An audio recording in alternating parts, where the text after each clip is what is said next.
Hola, buenas tardes. Rezamos un ratito juntos en este día. Vamos a seguir con la lectura del Evangelio según San Lucas, el capítulo 6 que veníamos leyendo. Jesús se retiró a una montaña para orar y pasó toda la noche en oración con Dios. Cuando se hizo de día, llamó a sus discípulos y eligió a 12 de ellos, a los que dio el nombre de apóstoles. Simón, a quien puso el sobrenombre de Pedro, Andrés, su hermano, Santiago, Juan, Felipe, Bartolomé, Mateo, Tomás, Santiago, hijo de Alfeo, Simón, llamado el Celote, Judas, hijo de Santiago, y Judas Iscariote, que fue el traidor. Al bajar con ellos, se detuvo en una llanura, estaban allí muchos de sus discípulos y una gran muchedumbre que había llegado de toda la Judea, de Jerusalén y de la región costera de Tiro y Sidón, para escucharlo y hacerse sanar de sus enfermedades. Los que estaban atormentados por espíritus impuros quedaban sanos, y toda la gente quería tocarlo porque salía de él una fuerza que sanaba a todos. Palabra del Señor. Siempre me llama la atención y de algún modo me cuestiona esto de ver a Jesús retirarse a rezar, especialmente hoy, se pasa toda la noche en oración, cuando a veces a uno le cuesta encontrar el tiempo para la oración o termina cansado el día, entonces ya no tiene ni fuerzas. Me llama la atención y de algún modo, como digo, me cuestiona, me invita a buscar con un poquito más de insistencia y de fervor esos ratos de encuentro con Dios.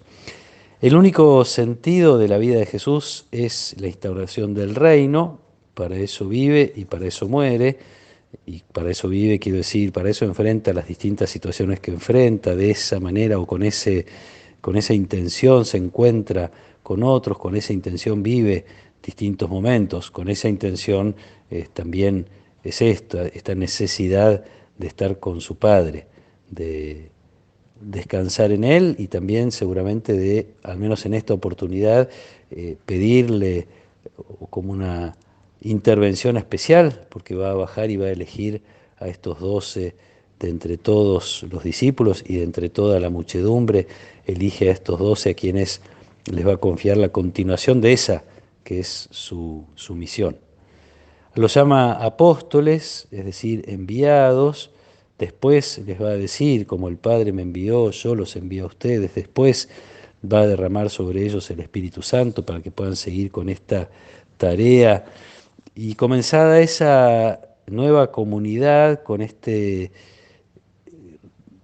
intento de generar un nuevo pueblo de Dios, uno podría decirlo así, frente a las 12 tribus de Israel, pueblo depositario de las promesas de Dios, aparecen ahora estos 12 apóstoles, portadores no solo ya de las promesas de Dios, sino del cumplimiento de esas promesas. Empieza una nueva comunidad, casi hasta el Evangelio nos presenta de algún modo una estructura, está Jesús que desciende del monte, casi parecería que a mitad de camino tiene a los 12 y después siguen bajando y se encuentran con el resto de los discípulos y con la multitud. Un descender que tiene mucho para decirnos. Ahí en la llanura empieza un discurso que se ha dado a llamar el discurso del llano, el Evangelio según San Lucas, que lo vamos a compartir en los próximos días. Este Jesús que está en el monte, en un encuentro con Dios, en la altura, que desciende, que convoca de entre toda la multitud a estos 12 y que tiene además entre la multitud algunos que son discípulos, ahí está la multitud esperando la salvación que viene de Dios, esperando escuchar a Jesús y esperando la sanación por esta fuerza que dice el Evangelio que sale de Jesús y que sana a todos. Es este Jesús que desciende, que se acerca con el poder de Dios a la multitud para traer el reino. Son los discípulos, como decía, que van a tener que seguir con esa misma tarea a lo largo, yo diría, del tiempo y del espacio, la transmisión de la presencia del reino de Dios, que es el cumplimiento de las promesas por tanto tiempo esperadas por el pueblo de Israel y por tanto tiempo anunciadas por los profetas.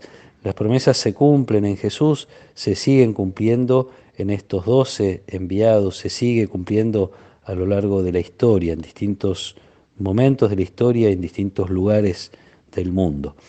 Todo esto para reconocernos como parte de esta gran cadena, ¿no? Hoy, después de tantos años, sigue siendo el reino la preocupación de la Iglesia y de cada uno de nosotros, la preocupación de los creyentes.